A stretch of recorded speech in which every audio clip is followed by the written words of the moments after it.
Right, well, good evening, everybody, and welcome to this webinar, Permanent Hair Removal, Myth or Possible? I'm hoping the volume is working absolutely fine. So we'll get started. There's a lot of content to get through today. I'll start with just a quick introduction. My name's Nishant. I'm the curator at Smooth and Simple. I've been working here for nearly 12 years now. And I am responsible for putting together the treatments, the information that you guys read, and the right team to deliver the treatments in the best way possible.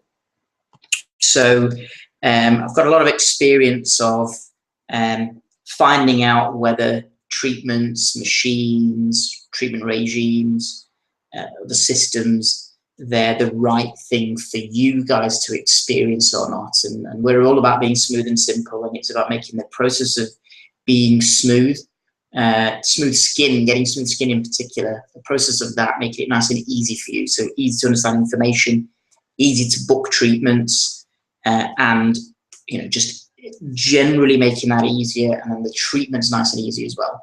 So that's me, and that's what I do very quickly. So we'll run through what we're going to cover today.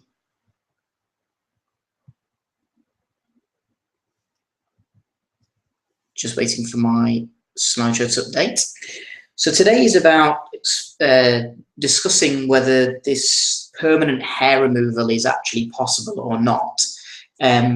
Spoiler alert, it is possible. And it's the key here is understanding hair, understanding unwanted hair, and then making the right choices to ensure that you get a permanent result.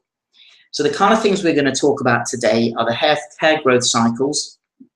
We're going to talk about unwanted hair and why you get it. We're going to talk about intense pulse light, IPL, and how it works. That's our chosen system for hair removal. We're going to talk about results and the likely outcomes that you can get, who we can and can't treat, benefits of IPL system, that's ours, over a pure laser system. If you're having treatment, some general do's and don'ts, and how you can actually maximize your results. And it's really, really simple tips that you can take away with you.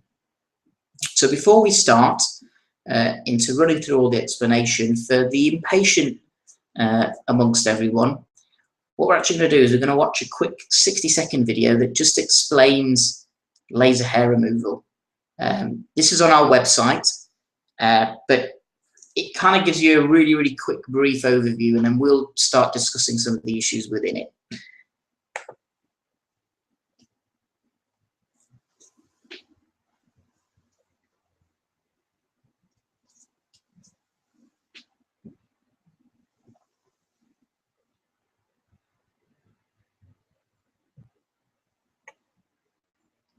Just wait for the video to load up.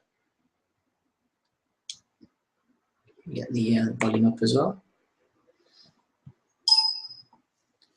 So hopefully you'll all be able to hear this when it starts playing.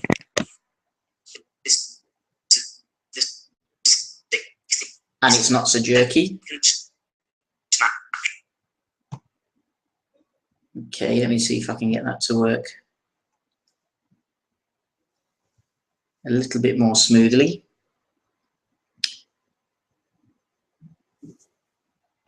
Shot of laser hair removal. That's smooth and simple. 60-second snapshot of laser hair removal. That's smooth and simple. Okay, I think this is going to struggle.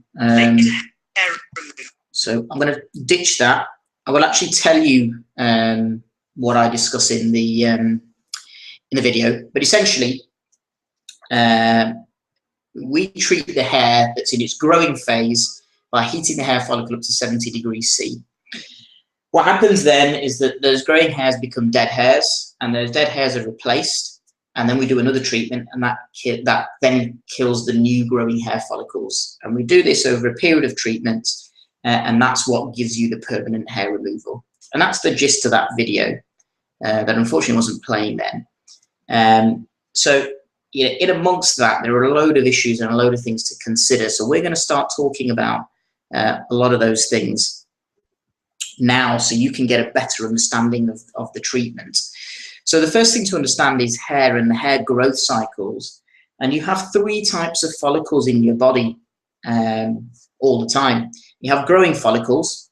They're the ones that you see, you know, the hair that kind of grows. You shave it, you wax it, you pluck it. You've got dormant follicles, which you don't see, and nobody knows how many dormant follicles you've got. And then you've got dead follicles, and follicles die for a number of reasons. Number one, they have their own life cycle of 6 years anyway.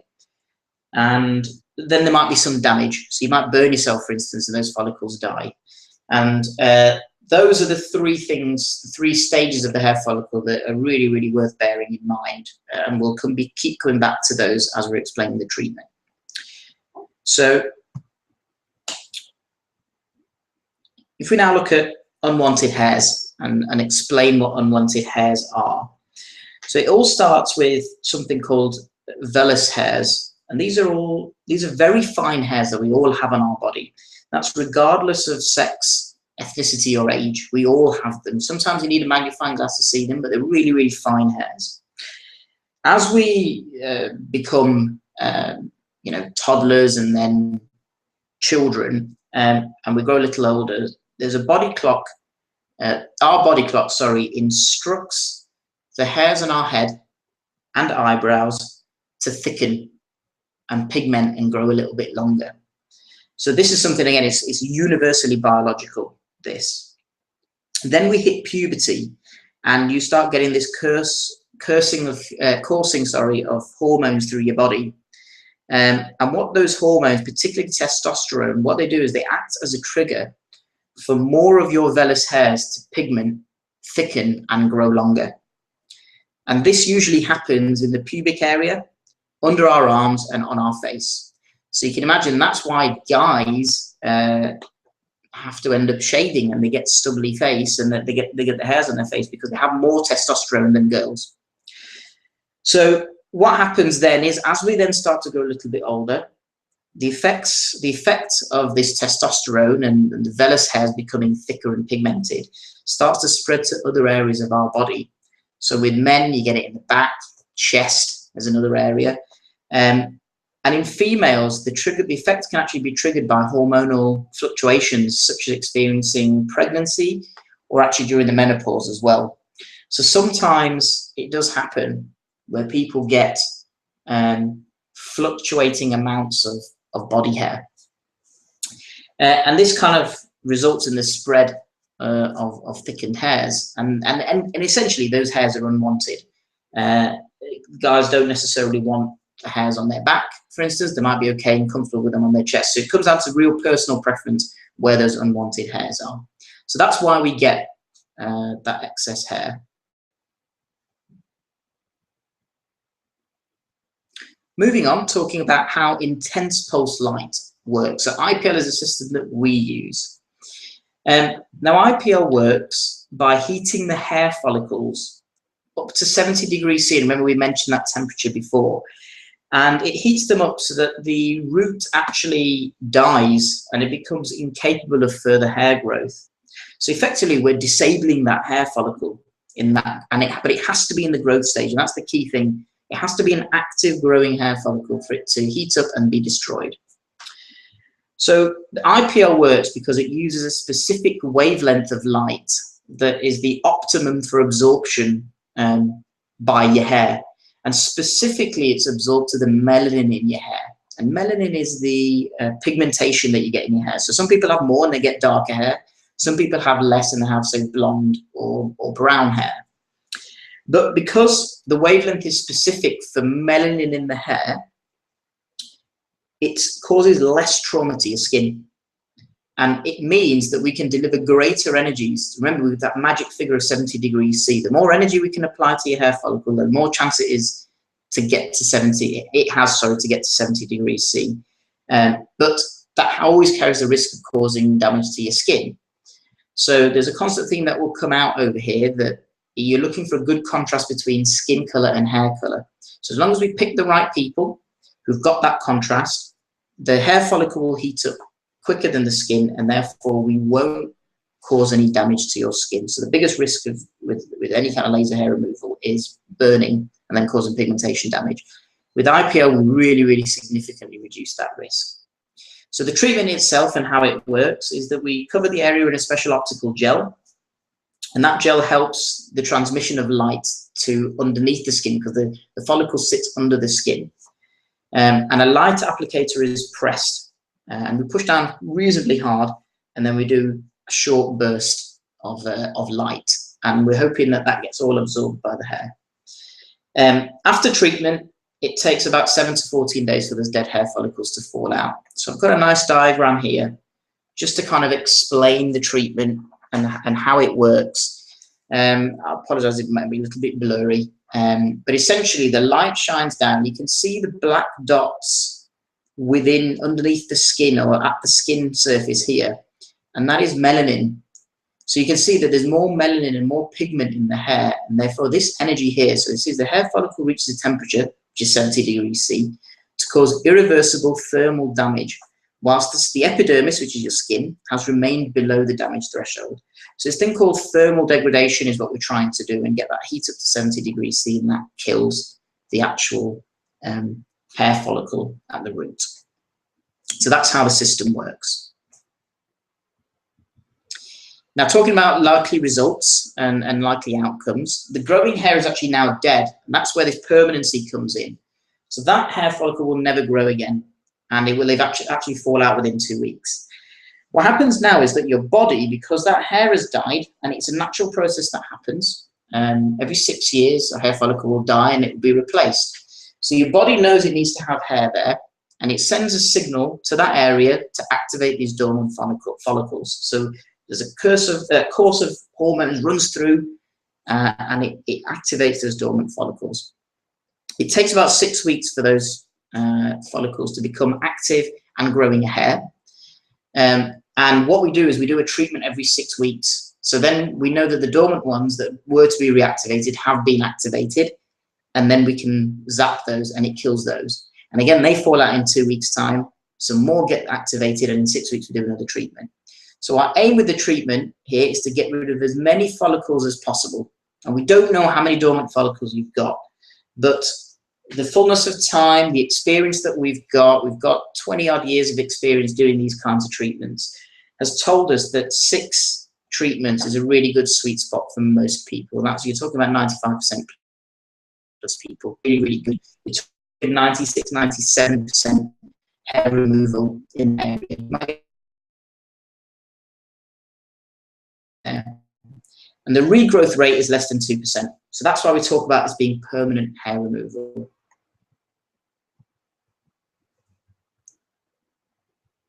Now, moving on to the palm tree, it's a fantastic types. I said before that it's about the contrast between your hair color and your skin color. So actually the skin color becomes really irrelevant. The difference between it with a laser is that because you're generally treating the skin in that area and you're hoping that energy goes down on a specific spot, you will cause damage to the skin, and therefore pigmentation becomes a huge problem. Another thing we can't do is treat people who have red hair. And red hair is interesting because we talked about the melanin in your hair. There are 2 types of melanin. There's eumelanin and there's pheomelanin. And red-headed people have pheomelanin. Pheomelanin, unfortunately, has a different property to eumelanin. The pheomelanin doesn't actually absorb light and convert it into heat. So it means that you end up doing a lot of treatment, but you don't actually get much of a result because you never get enough heat to 70 degrees C for the follicle to be killed off.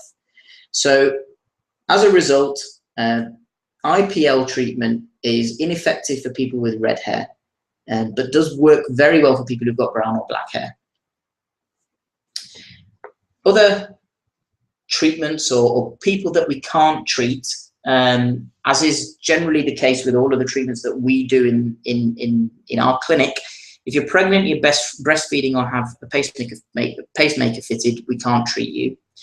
There are some other conditions where we probably need to get permission from your GP, That is if you suffer from epilepsy, and that's because there's a burst of light, and that might trigger an attack or a seizure, I should say. If you suffer from keloid scars, and if you do, then you will know what keloid scarring is. But because there is that risk still that you might get a little bit of burning and blistering, albeit very small, if you suffer from keloid scars, we would just make sure that we write to GP and let them know about it. There are some serious medical conditions where you're not excluded from treatment, but we would need to write to your GP and just get written confirmation. And that is if you have a history of cancer, if you have a heart condition, or if you have a particularly infectious or contagious condition. So we'd always write to your GP and get permission first. And then there are some general medical cautions. These conditions and cautions don't exclude you from treatment, but we would certainly give you some extra advisory on them. And that is if you're taking oral contraceptives, because it affects your sensitivity to light. If you're suffering from hormonal problems, because again, it can affect your sensitivity to light and light-based treatments. If you have any active cold sores on the treatment area, we would probably just cease treatment for a bit until they're inactive. Also, just general light sensitivity. If you have anything like that, then we would sort of advise against it, or just sort of caution you against it. And then to get specific consent, if you suffer from polycystic ovaries, if you're in the menopause at the moment, or you have irregular periods, we would just give you some advisory on when you can and can't have treatments. Irregular periods is because you might actually be pregnant at the time, so we won't treat you then. And also if you have tattoos or semi-permanent makeup, because they can actually soak up the energy and it makes the treatment a bit more painful, and you're susceptible then to blistering and burning where the tattoo is. But none of these things exclude you from treatment. We just make sure that we give you a really, really good advisory on how to proceed with that treatment. So those are the kind of people and treatments that we can offer, and who we can treat with permanent laser hair removal. So you should be able to get a feeling now that there's a lot of people included in this. Most people tend to have decent pigment in their hair, and if we can treat all skin types, then we're getting into territory of most people can be treated, and as long as you understand how the system works, the result is permanent. So moving on to the benefits of IPL over laser, and it's a question we get asked a lot. Why did we choose IPL? A lot of it does actually come down to your own personal choice, and for us it came down to the fact that because IPL uses a much broader spectrum of light, it was actually a lot safer and there was less chance of you burning. We were uncomfortable in getting a treatment in where we knew that we would be willingly putting people at risk of burning. So IPL was a much safer choice for us, and because it opened up a range of skin tones and a range of skin types, it meant that it was a bigger audience that we could deliver our great treatment to. Now, the device also has a larger head, and I actually have the treatment myself, and it's uncomfortable. It doesn't hurt, but it's uncomfortable, and you get a little mild sting when you get the shot. Now, if we can use a larger head, it means the treatment's faster, and if the treatment's faster, it's less discomfort for you because it's over a shorter time. So that was another reason we wanted to make that. And remember, smooth and simple, we're about making that the process of being smooth simple, so we wanted to do it as quick as possible. And also, because there's less risk of burning, it means there's less risk of scarring and getting pigmented patches, which I've seen, unfortunately, in some people. And if you get a pigmented patch, it can actually look worse than having the unwanted hair in the first place, because then it looks like you've had a treatment. So we wanted to avoid that in all instances. And a final little word on this, that there are some home IPL kits, and there's always a question of having a home kit versus a professional doing it. There are some distinct advantages of a professional doing it, and it's going to sound like the most obvious thing in the world because we are professional people, we're insured to do it. But that's a really important factor. Number one, we are insured to do it. We've gone through rigorous training. We're there to look out for signs of people getting blistering and burning and pigmentation changes, and we can do something about it. If we do it at home, you might not even notice. If you're doing, say, an underarm or something like that, you might not even notice what those changes are. We're trained to spot that. Secondly, it's a lot quicker. A a third party doing the treatment is actually, does speed it up. You can do most of our treatments in 15-20 minutes. The system is personalized to your skin type, your body chemistry, and your hair color. We make all these adjustments on the machine before we start treating you. That's a really, really important thing to consider. And once we've done it with ours, the machine that we've got weighs 50 kilograms, and it's a decent, hefty size. It packs a punch. It's powerful, and that's what gives you permanent hair removal, not the home kits that might give you a few weeks of relief from shaving and waxing. We want to give you that permanent result. That's what we're after. So they're the kind of issues to consider when you're deciding between IPL and laser. Moving on into the do's and don'ts. So we've got a little treat for you here. If you head to bit.ly/hair removal guide, you can actually view these do's and don'ts. If you're in the middle of a course at the moment, have a little look at this. These are things that are going to help you get your result a little bit quicker. And there's a bit of an after treatment guide as well on there. Dead quick, dead easy. It fits on one side of A4, and you can read it in a matter of 2 or 3 minutes. So some do's: ensure you shave the area the day or the night. It's really important that, because the melanin is going to absorb the energy. So if you shave the area the night before, it means that most of that energy is going to get soaked up by the hair that's below the skin, and then therefore the root. So we really, really need that. And then the other one is, and the areas that are treated, make sure you use a high factor SPF. So we're talking about 30 to 50, but we want full spectrum. That's broad spectrum. UVA, B, and C, and that's generally good skincare advice anyway, but your skin's quite sensitive after a treatment. It's worth making sure you do that.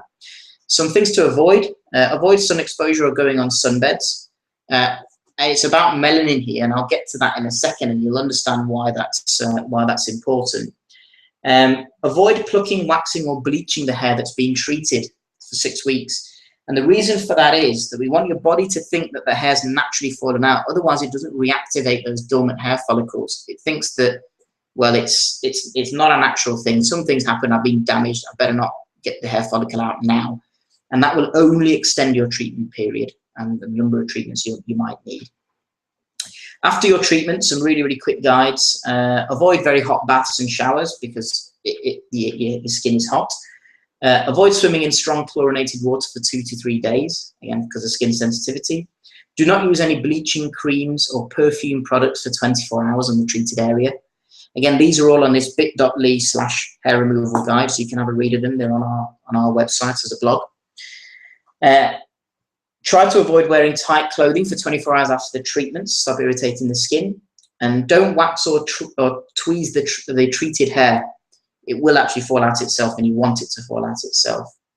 And if you do get any extra heated areas or swollen areas or areas of irritation, just use an aloe vera gel or a cold compress or some frozen gel packs to just take the heat out. So there's some nice, easy do's and don'ts. Good takeaway, even if you're in the middle of a course right now. Finally, talking about maximizing your results. There are 2 factors that can cause you less pain and give you results quicker. And these are down to what you do, and you're totally in your control. Number 1, it's moisture in your skin, so you must moisturize the area. And number 2, it's controlling the pigmentation risks. So we'll talk about those individually. The moisture is important because any kind of laser or IPL hair treatments, they work because it's possible to heat the hair follicles faster than it is to heat the skin, and therefore the hair follicle heats up to 70 degrees C, but the skin doesn't. Now, skin that is highly moisturized cools down quicker, and therefore more energy can be put into the hair follicle than if you had dehydrated skin. So keep it moisturized, you'll get quicker results. The next aspect is controlling pigment. So we talked about not going on sunbeds and things like that. You want to keep a really, really good contrast between your skin color and your hair color. And that means that you actually get less pain because the hair follicle heats up, not your skin. So avoid going on sunbeds and going in the sun and getting overexposure. Also, if you do have slightly darker skin type, use any kind of products that have mandelic acid in them because it will control the pigment in your skin. And if you do get any pigmentation, it will actually help remove that. And that's really, really good skincare advice if you have dark skin types anyway, because it can help control the melanin in your skin. And if you do get any cuts and scrapes, you're not going to get the pigmentation damage. So guys, really, really quickly, I'd just like to say thank you for listening. I hope you had a lot of information that you took away from that on how the treatment works, but why it's permanent and why it is actually possible. It's not a myth that you can get permanent hair removal as long as you meet those conditions and understand the science of the treatment that you're having done. Understand the science of hair growth and the kind of key figures at 6-week growth cycle. You can only kill active hair follicles or growing hair follicles. You have a treatment every 6 weeks, and 70 degrees C is the magic number that you want to heat the skin up to, and make sure that you've got a good contrast between your skin and your hair. If you go for laser, then make sure you don't have a darker skin type, a lighter skin type. You're better off with laser. I've never badmouthed laser over IPL. We see fantastic results with both. It's just down to personal preference. And if you feel that you'd like to come in and discuss it a little bit more, whether you're suitable or not, you're not sure, you can actually book a completely free, no obligation consultation with us. So a little bit of the promo bit for us now. Just go on to bit.ly/bookconsult now, and it will take you through to our website. You can have a look at our live calendar. A lot of clinics don't let you see their live calendars. They don't want you to see how busy or quiet they are. Well, look, if we're busy, we're doing a good job. If we're quiet, we can see you sooner. And every clinic, hand on heart, goes through periods when they're busy and they're quiet. So we want you just to be able to see that. We want to be able to see you quicker. So if we're freer, we can see you quicker. And your consultation is about half an hour long. And you'll actually get to see our senior Medispa expert. She's our real laser hair removal expert. And finally, we've got a couple of offers on. So on smoothandsimple.co.uk/laser-hair-removal-offers-Manchester. Or if you just tap in laser hair removal offers Manchester into Google, we'll come up pretty near the top. And we've got some great offers on for different areas. So thanks for listening, guys. I'm going to stop the broadcast now, or the sharing, so I can answer some questions. But thank you for watching.